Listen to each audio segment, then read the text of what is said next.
নমস্কার বন্ধুরা, দেখুন ওয়েস্ট বেঙ্গল মাদ্রাসা সার্ভিস কমিশনের অ্যান্সার কি প্রকাশ হয়েছে। এই দেখুন ওয়েস্ট বেঙ্গল মাদ্রাসা সার্ভিস কমিশনের যে মেন পরীক্ষা হয়েছিল তার অ্যান্সার কি কিন্তু প্রকাশ করা হয়েছে। এখন এই অ্যান্সার কি দেখে আপনারা কত পাচ্ছেন সেটা হিসাব করে এবারে মিলিয়ে নিতে পারবেন, কারণ আপনারা সবাই মোটামুটি কেমন কি অ্যান্সার করেছিলেন জানা আছে।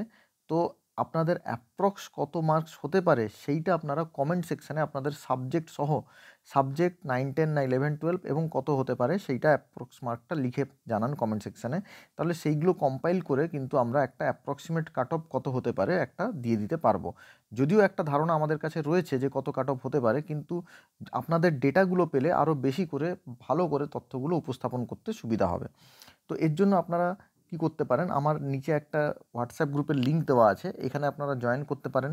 এখানে আমি সমস্ত অ্যান্সার কিগুলো এবং লিঙ্কগুলো দিয়ে দিয়েছি, সেখানে ক্লিক করে আপনারা ওই অ্যান্সার কিগুলো পেয়ে যাবেন এবং সেখানে আপনারা সেখানেও আপনার নাম এবং বা কোন সাবজেক্ট কত পাচ্ছেন সেটা আপনারা লিখে জানাতে পারেন। দিলে সেই তথ্যগুলো আমরা কম্পাইল করে একটা আপডেটেড কাট অফ কত হতে পারে সেই ব্যাপারে একটা তথ্য কিন্তু দিয়ে দিতে পারবো। তো দেখুন কি বলছে, এই নিয়োগের জন্য যে পরীক্ষা হয়েছিল তার কিন্তু অ্যান্সার কি প্রকাশ করলো ওয়েস্ট বেঙ্গল মাদ্রাসা সার্ভিস কমিশন।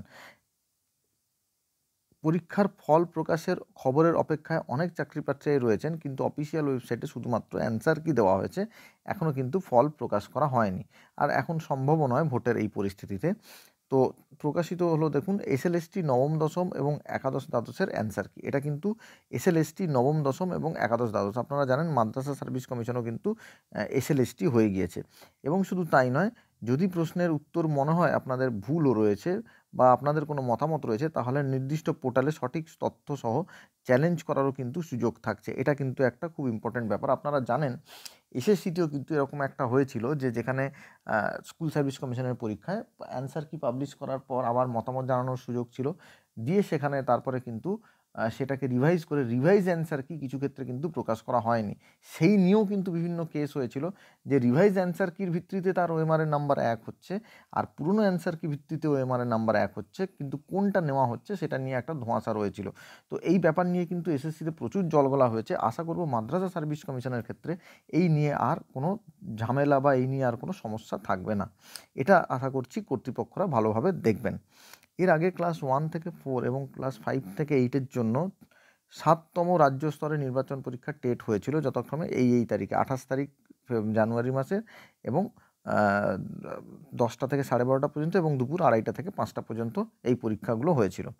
তো শিক্ষক নিয়োগের মূল যে পরীক্ষা এবং নবম দশম এবং একাদশ দ্বাদশ শ্রেণীর যে 7ম রাজ্য স্তরের নির্বাচন পরীক্ষা সেটা কিন্তু হয়েছিল 3 মার্চ, 3রা মার্চ হয়েছিল।